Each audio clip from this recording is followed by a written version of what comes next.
Hello students, अगर आप NEET की प्रिपरेशन कर रहे हैं तो आज का पॉडकास्ट आपके लिए बहुत इंपॉर्टेंट होने वाला है। जैसे आप सभी जानते हैं कि इस बार नीट का पेपर आने में भी 20-25 दिन है। तो ये लास्ट वीडियो हम लेके आए हैं। हमारे साथ नीट के एक्सपर्ट मिस्टर संदीप पाल शर्मा हैं।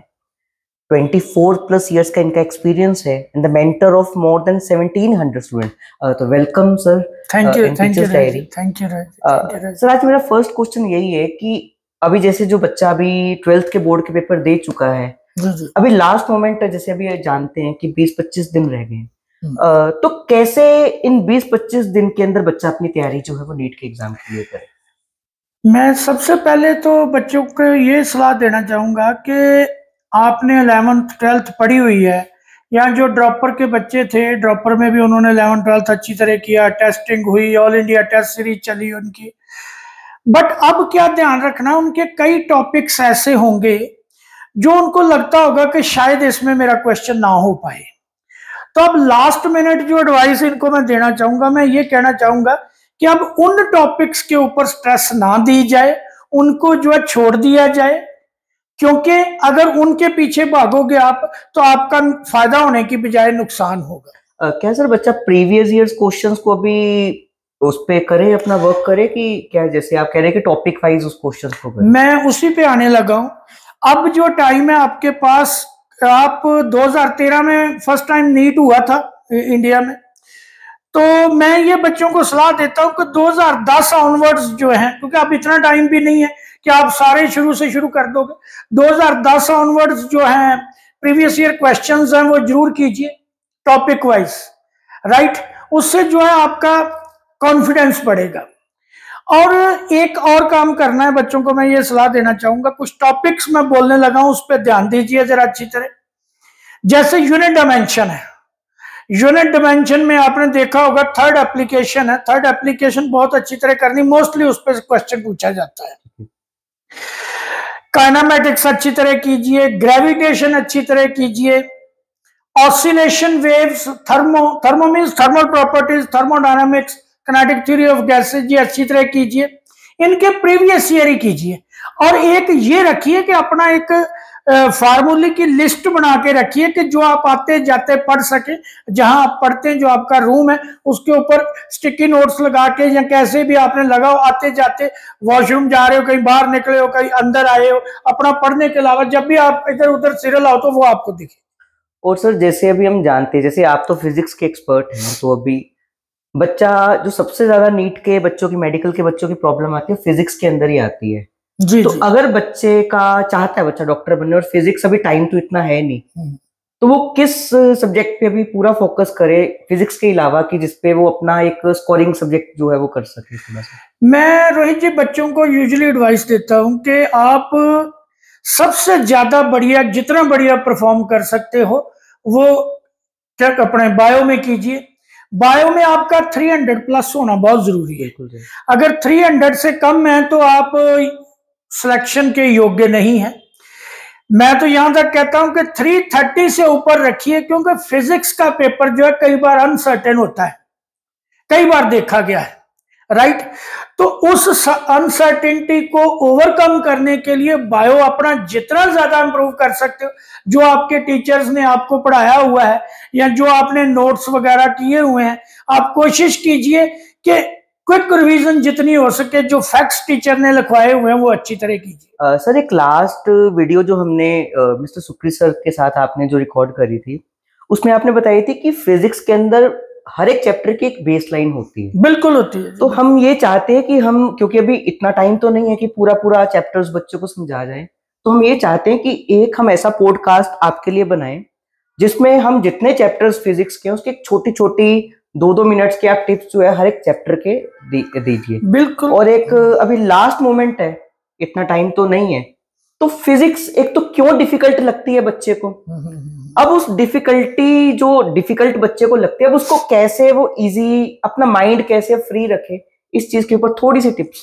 आप। सर मैं आपका ज्यादा टाइम नहीं लूंगा। मैं ये कहना चाहूंगा कि ये जरूरी नहीं है कि बच्चा जो है हजारों की तादाद में न्यूमेरिकल्स करे तभी वो फिजिक्स में अच्छा हो सकता है।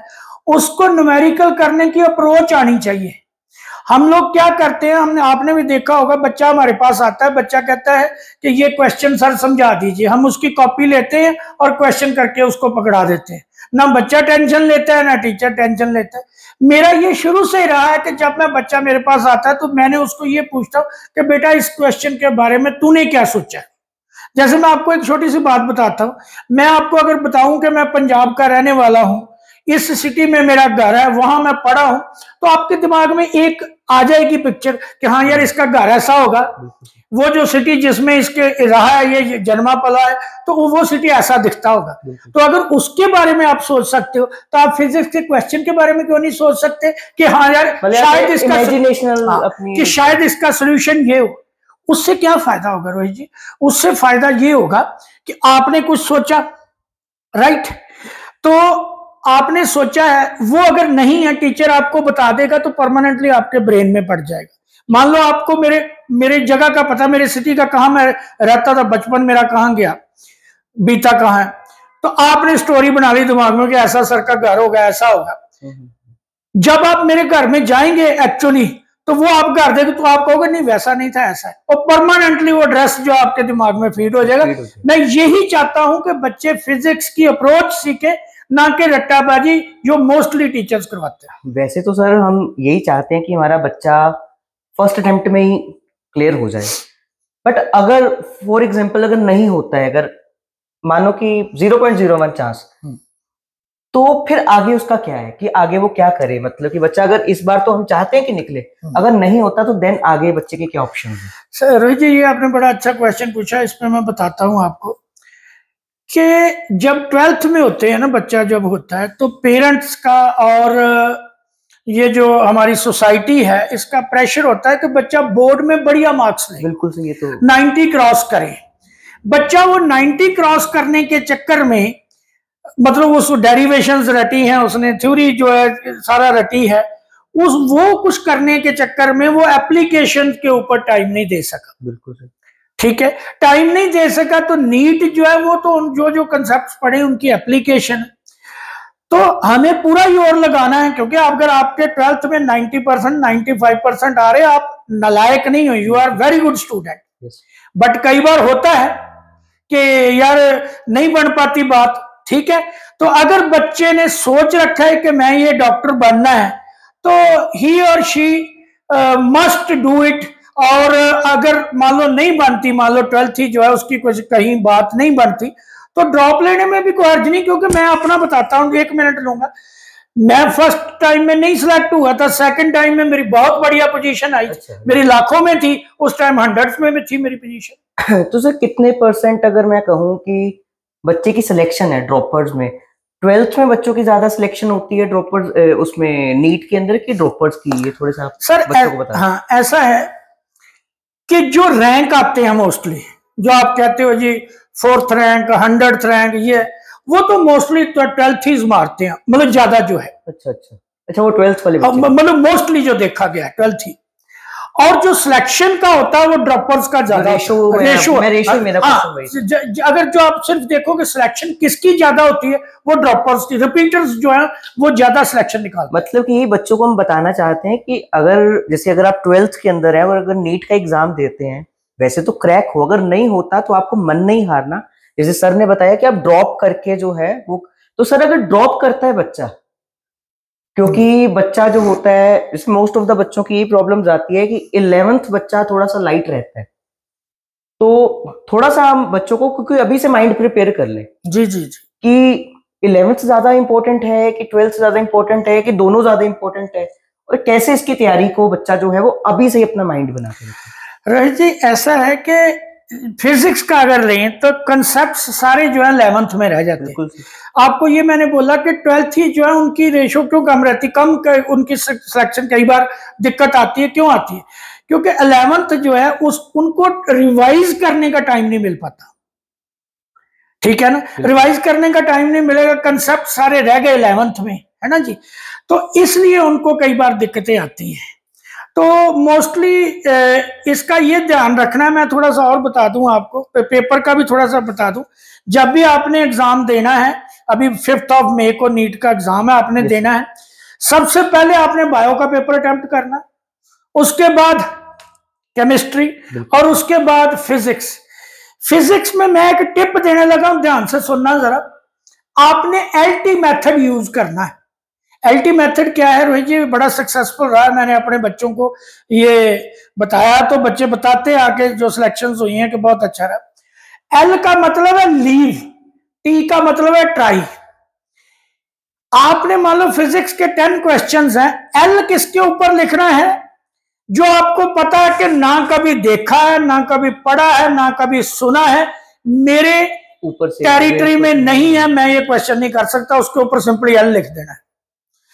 जो आपको लगता है कि ये क्वेश्चन जो यार मैंने देखा हुआ, आराम से एक बार बैठूंगा तो मैं कर लूंगा, उसके ऊपर टी लिख देना। बाकी जो आपको आते हैं वो कीजिए। एल एंड टी मेथड जो है, एलटी मेथड जिसको बोलते हैं, ये बहुत ज्यादा सक्सेसफुल पेपर सॉल्विंग के टाइम पे आपने बहुत ज्यादा रहता है। तो मैं ये कहूंगा कि फिजिक्स का पेपर करते हुए ये माइंड में जरूर है। एक सर हमारी रिसर्च टीम ने बताया कि आपने 4th रैंक दिया था। बिल्कुल दिया जी। वो बच्चे का नाम भी हमें आरुष धीमान शायद जी जी 2018 में। सर वो कैसे पढ़ता था? सर वो पढ़ता अलग तरीके से नहीं था कुछ, वो बच्चा मतलब वो उसका ये था कि टीचर ने जो गाइड किया है वो उसको फॉलो करता था, मतलब अपना दिमाग नहीं लगाता था ज्यादा कि नहीं, वो कहता था कि मेरे टीचर ने जो बताया वो सही है, उसको ट्रूली फॉलो करता था। ये नहीं है कि वो 22 घंटे पढ़ता था, ऐसा नहीं है। नहीं, मेरा नेक्स्ट क्वेश्चन यही कि वो 20 घंटे पढ़ता था, 22 घंटे पढ़ता, ऐसा कुछ नहीं है। वो बच्चे जो हैं, मैं आपको बताता हूं कि कई बच्चे हमारे ऐसे भी हैं। मैं लखनऊ में था, जब लखनऊ की बात करते हैं, एक बच्ची हमारी ऐसी अभी गवर्नमेंट मेडिकल कॉलेज में, मैं नाम नहीं लूंगा उसका, कि मतलब कोई भी उसको देख के नहीं कह सकता था कि ये डॉक्टर बन सकती है, बट उसका डिटर्मिनेशन इतना जबरदस्त था कि वो आज महामाया मेडिकल कॉलेज है अंबेडकर नगर में, वहां वो एमबीबीएस कर रही है। ऐसी हजारों एग्जांपल्स हैं। सर कितना बच्चा, जैसे जो नीट के एग्जाम में हम सब जानते हैं कि 720 मार्क्स का है, तो कितना मार्क्स बच्चे के आने चाहिए कि वो एक अच्छे कॉलेज के अंदर? और दूसरी चीज मैं ये चाहता हूँ आपसे पूछना, एक होती गवर्नमेंट सीट जैसे आप जानते हैं, और एक होता है एम्स के अंदर लेनी कोई सीट, तो दोनों में से क्या डिफरेंस है और कितने मार्क्स का डिफरेंस आता है, और कैसे बच्चा जो है वो उसको थोड़ा सा मेरे को। बिल्कुल आपने सही पूछा, क्योंकि एम्स का तो सपना होता है वही आजकल, अगर नॉन मेडिकल का बच्चा वो आईआईटी में जाना चाहेगा, आजकल एम्स खुले हैं काफी। मैं अगर मानता हूं तो मेरे स्टूडेंट्स भी हैं एम्स में, एम्स दिल्ली में, मैं तो एम्स दिल्ली को ही एम्स मानता हूं, क्योंकि जो बाकी एम्स खुले हुए हैं वहां जो सेटअप है ना, जो इंटरनल सेटअप है उसका, वो होते होते कितने बिल्डिंग बना दोगे आप, मशीनरी फिट कर दोगे, बट उस लेवल तक पहुंचते पहुंचते अभी उसको 30 साल लगने। अगर एम्स के बारे में सोचना तो थिंक फॉर एम्स दिल्ली। तो एम्स के लिए बच्चे को कैसे तैयारी करनी चाहिए और कितने मार्क्स एक बच्चे को आने चाहिए अगर उसकी एम्स? सर देखो, अब तो सेम ही हो गया, टेस्ट सबके लिए सेम ही हो गया। उसके लिए तो फिर 700 जो है वही है, 700 के अगली साइड, पिछली साइड नहीं। और अब देख, मैं छोटी सी काटता हूं आपकी बात। अब देखो 685 680 पे भी बच्चा जो मान लो उसको मौलाना मिला है ना, एम्स नहीं मिल पाया, तो उसकी आप दिल की हालत समझिए कि क्या हालत रही होगी उसकी। और एम्स के अलावा और कौन से टॉप मेडिकल कॉलेजेस हैं इंडिया के? देखो जी, मौलाना आजाद जो है दिल्ली में, और किंग जॉर्ज जो है लखनऊ में, ये ऊपर नीचे चलते रहते हैं। तो आजकल मौलाना जो नहीं, एम्स दिल्ली के बाद की मैं बात कर रहा हूँ, वो तो है ही ना, सुप्रीम है ही है। तो उसके बाद Maulana Azad is the best college. मौलाना एक सर, जैसे जो डिफेंस पर्सन्स के लिए एक होता है, एक जैसे एएफएमसी जिसको हम बोलते हैं, क्या उसके लिए भी नीट के थ्रू सिलेक्शन है कि कोई अलग से? नहीं, उस इसी के थ्रू ही है, इसी के थ्रू। उसकी भी मेरिट काफी हायर जाती, पहले कम टॉप मेडिकल कॉलेज के अंदर आती। आपको याद होगा, आप मिले भी हुए, लेफ्टिनेंट सर्जन है प्रशांत झा, उसको आप मिले हुए हो। उसके उस टाइम 604 मार्क्स थे। अच्छा। तो उसको एफएमसी में आराम से एडमिशन मिल गई, अब पिछले सालों में मिली नहीं है। तो इसलिए ये कहना कि कितने मार्क्स आएंगे, ये अगर मैं खुल के बोलूं आपके चैनल पे तो मैं ये कहूंगा कि ये फिजिक्स डिसाइड करेगी कि कितने मार्क्स से आप मेडिकल, कौन सा मेडिकल कॉलेज आपको मिलेगा। होप मुझे लगता है कि आज का पॉडकास्ट स्टूडेंट्स के लिए बहुत अच्छा रहा होगा। बस सर लास्ट मोमेंट पे आप कुछ 2 मिनट के लिए कोई टिप्स दीजिए।